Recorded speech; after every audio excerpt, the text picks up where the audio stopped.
Greetings everyone, my name is Dominic and today you're tuning in to the Comic Book Report, where we review comic books and graphic novels so you can get an idea of what to read. And today I thought I'd try a bit of a new segment on the channel. This is another list video, but a little bit different than my usual fare. Today we're going to be looking at my currently reading omnibus editions.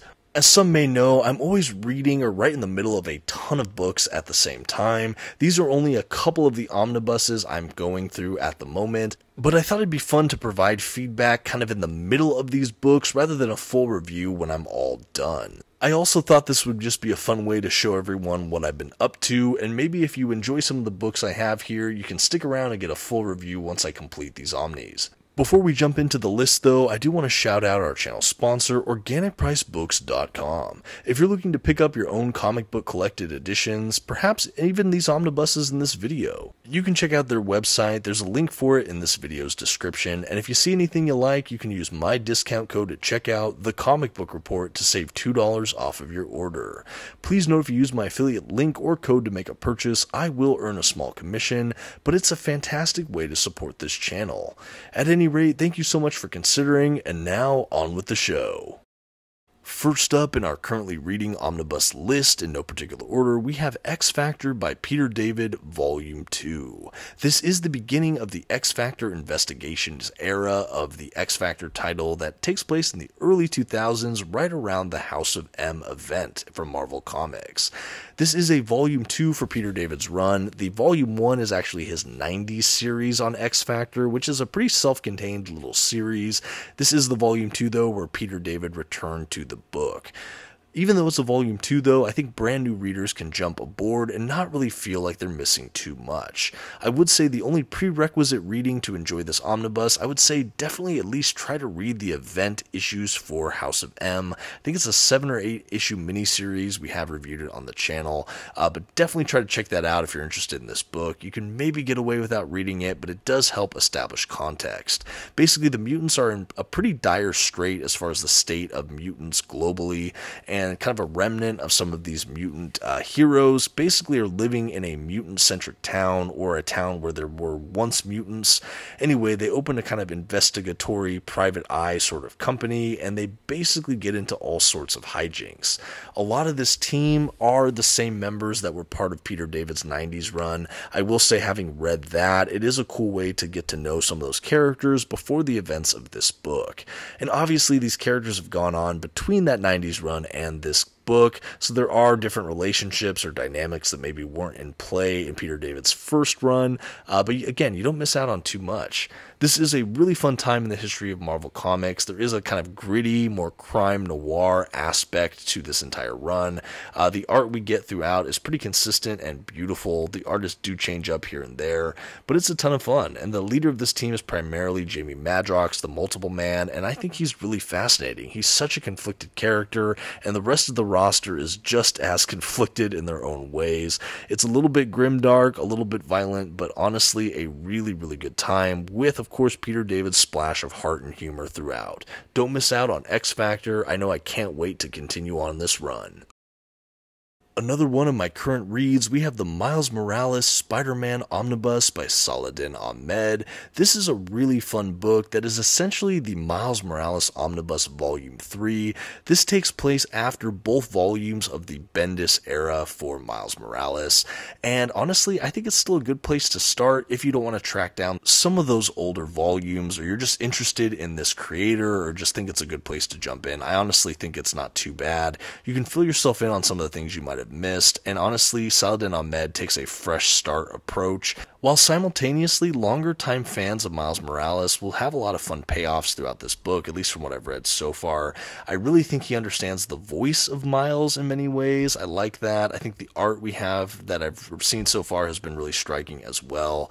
One of the first story arcs in this book involves Miles Morales teaming up with the Rhino, one of Peter Parker's enemies, to basically stop a kind of child trafficking or a kind of abuse ring where these children are given superpowers and made kind of child soldiers or something.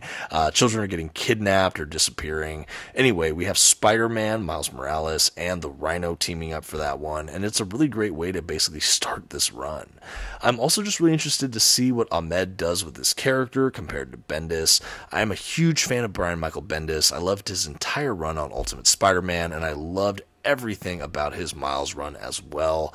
I was a little sad to see him go, but I am interested to see, again, someone else take the reins of Miles. And so far, Saladin Ahmed, what I've read in this book, has been doing a pretty great job. I will admit I'm still pretty early on into this omnibus. This is, while a current read, I still have a ways to go, but I am still enjoying it, wanted to showcase it in the video. I don't think enough people are talking about this book, so I can't wait to review it once I complete it.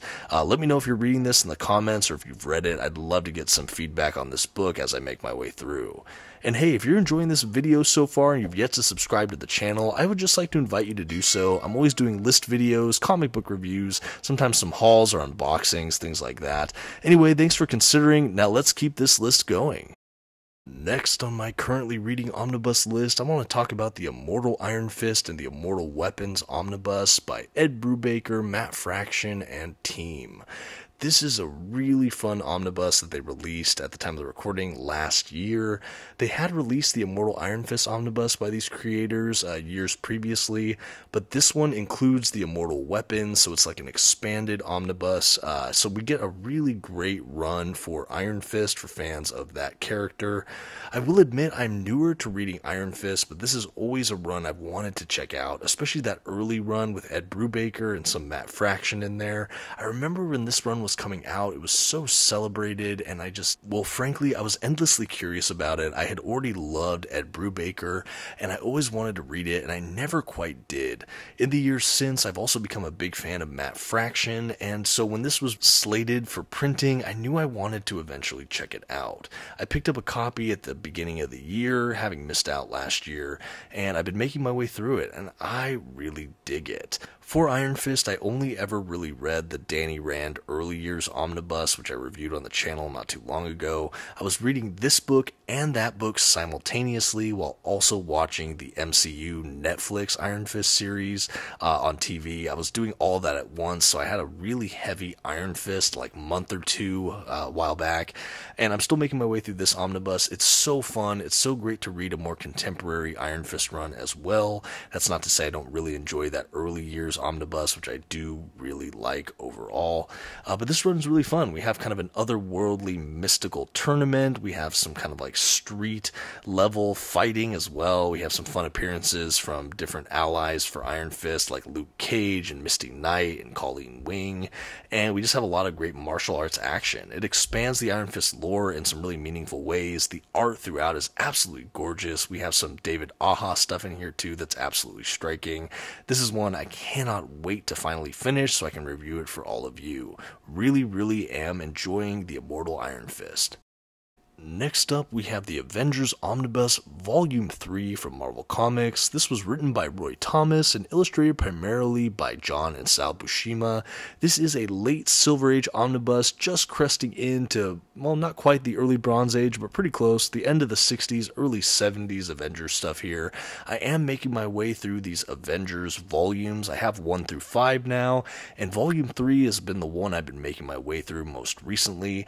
At the time of the recording, I actually just finished this omnibus yesterday, so I recorded the video for this video while I was still reading it, and then I booked it through the last 100 or 200 pages and finished it up. I do have a review already recorded for this omnibus that I'm not sure when I'm going to release it. It will likely be after this video, but stay tuned. So I do have it in my currently reading list, but I'm actually currently reading Volume 4 right now. But going back to this Volume 3, this takes place directly after the Vision joining the Avengers. We have the introduction of the Yellow Jacket as the first major story arc in this book, and it just continues a lot of great Silver Age adventures. Roy Thomas is right in the middle of his 70-something issue Avengers run, I believe, during the tenure of this omnibus. The Buscema brothers are just in full effect here. When I think about comic book art, the art that I see in pages like this definitely scream to mind. It's iconic, it's interesting. This is really a book too that has a revolving roster of heroes. So in one story arc, you're going to have like the Scarlet Witch and Quicksilver next to Hawkeye. Next issue, you might have Black Panther with Iron Man and Thor and Captain America, or you might have all of them, or parts of these teams. It's really a fascinating time. This omnibus gives us a lot of great reappearances by notable Avengers villains like Ultron and Kang the Conqueror and more. Really fun one here. Like I said, I'm in volume 4 right now. I'm just starting it, and I think that starts with the Kree-Skrull War, so really excited to see what all that's about. Again, feel a little fraudulent to have this on currently reading, but I assure you when I recorded the video, I was currently reading this. But anyway, just wrapped it up, so stay tuned for a review for Omnibus Volume 3, or if you're eager now, you can take a look at my reviews for Volume 1 and 2, which I released not too long ago. Next up, we have another Peter David Marvel Omnibus. This time we're looking at Spider-Man 2099 Omnibus Volume 1.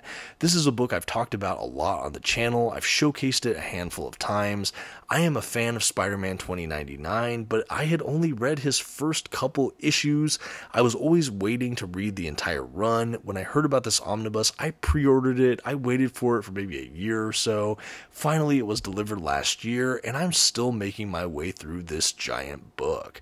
I'm really liking it now, though. I'm really into full swing. I'm maybe close to halfway through this book, maybe halfway. It's a gigantic omnibus, though. I will say I'm still actively reading this one because Volume 2 came out not too long ago, and I actually picked that up as well, not wanting to miss out on Spider-Man 2099.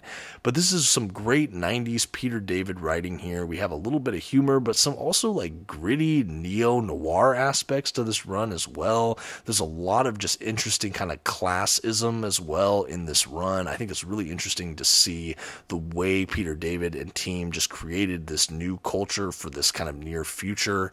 I love the artwork we get primarily from Rick Leonardi here. The design for the 2099 suit is unlike any suit I've seen in comics. I just think it's so gorgeous, so striking, really distinctive. Somehow it's still evocative as a Spider-Man suit, but it feels just totally new.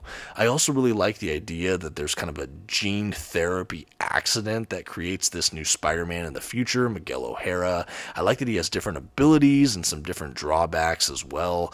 His spider powers manifest a little bit differently. He has a couple different aspects to him because he's just heavily mutated in many ways. Really like that. Like I said, it's really just gripping and interesting. I think his cast of supporting characters are fascinating. Like I said, I'm maybe halfway through this book now, maybe a little shy of that, but absolutely digging it. Can't wait to finish this one out and to make my way into Volume 2. Let me know what you think about Spider-Man 2099, though. I'd definitely like more comments on this run. Now we have the first and only DC Omnibus on today's list. We have the Batman Detective Comics Omnibus by Peter J. Tomasi.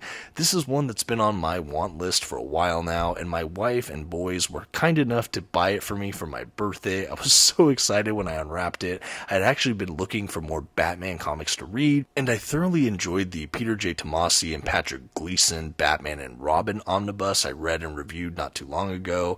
So I heard that he had his own run, just the writer, Peter J. Tomasi, on Detective Comics. I was curious about it, so I got this copy as a gift. Really stoked to check it out. I have read the first major storyline in this book, and honestly, it's off to a bang. We have some beautiful artwork. No, it is not Patrick Gleason, the longtime collaborator of Peter J. Tomasi. But yeah, we have some really striking artwork throughout this volume from what I've seen so far, and it's funny, even though it's not Patrick Gleason on artwork, I think some of the artists that are chosen for this run have some visual similarities in their way. There's a lot of kind of visceral or dark imagery, some really just striking character models. Anyway, really good stuff. I love the first run in this book. I'm eager to see what the rest of this book holds. I know that I've heard mixed reviews about this omnibus. I think one comment I heard from BJ from Comics Are Dope, friend of the channel, definitely recommend Comics Are Dope if you're not subscribed or not watching him yet. He mentioned to me that he felt like this omnibus was really good, but there's not one major like overarching epic kind of narrative or storyline, just a lot of like smaller story arcs that are kind of fun. And honestly, I'm on board with that. I love that idea. I don't need a huge overarching story to enjoy a great Batman omnibus. Yes, sometimes it helps or it's fun, but if I can enjoy a few storylines from this book, I'm going to be thrilled thrilled. And so far, like I said, the first one is really great, and I'm eager to read more of this omnibus. But I'd love to get more feedback on it. Like I said, so far, a lot of the reviews I've heard are fairly mixed, but I'm enjoying so far. But let me know, have you read this Detective Comics run? Let me know, good or bad. Let me hear about it in the comments. And yeah, I'm going to keep reading this one. When I finish it up, I'll try to give this one a review as well. And the final omnibus I'm showcasing on my currently reading video, we're going to be looking at the Captain Marvel Genis-Vell Omnibus by Peter David. Yes, this is the third Peter David omnibus I'm currently reading. I've become a rather quick fan of this creator. I love his blend of really character-driven storytelling with bits of humor and grit, and this is a really fun exploration of characters that I'm only kind of tangentially aware of. I know bits of Marvel and Captain Marvel and some of the different kind of people that have had that mantle, like Carol Danvers, for example, but Genis-Vell is a character I have never experienced before. Rick Jones, however, I have read a deal of in the pages of Hulk or Avengers, even when he's kind of hovering around as a sidekick of Captain America. But this is a character that's kind of the Marvel sidekick of choice in many ways, and this feels like a kind of punk rock 90s run where he's given so much more agency and humor and depth, and having him just molecularly tied to Genis-Vell, the son of the original Captain Marvel, well, it's just a really fascinating and fertile ground for some fun storytelling. I am maybe a third of the way through this book, maybe. I don't know. I've been really burning through it. This is another one like the Detective Comics Omnibus. I got this for my birthday recently from my family, and I was stoked. This was one I was hoping to get, but it was maybe lesser priority initially.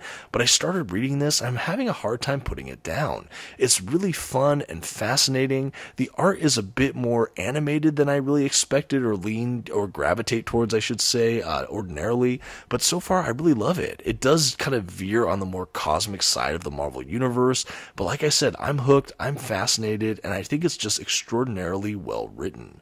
I am really curious to see if anyone in the comments has read this particular run. We do have a full, I believe, 60 issues in this omnibus, so it'll probably be a while before I finish it to completion, but I am really enjoying it. I'm not planning on putting it down anytime soon, but I'd love to hear from you. Do you enjoy the Genis-Vell era for Captain Marvel? Again, let me know in the comments. Okay, and with that, we're going to begin wrapping up this video. And if you're still watching, I would really love some feedback, some honest feedback of what you thought about this video. I've done different kinds of list videos, whether I've done top 10 lists or reading playlists, but I was trying to do something a little bit different. I did a kind of currently reading segment on a recent live stream, and I enjoyed it so much, I thought I'd try to adopt some of the principles of that currently reading, but kind of put it in a different, more familiar format with this pre-recorded video. And I thought, again, it would be a fun way to do kind of preliminary thoughts on some of these books I'm going through before I commit to a full review, or really trying to tie them into a themed video like top 10 or top 5 X. Just doing, hey, I'm reading these. These are how I feel right now. This is generally what they're about if you want to pick up a book and read with me. And anyway, I just thought it could be fun. I'd love to hear your comments about what you thought. I'd also love to hear if you've read any of these runs, plan to read them, or currently read them. I'd love to hear all of that too.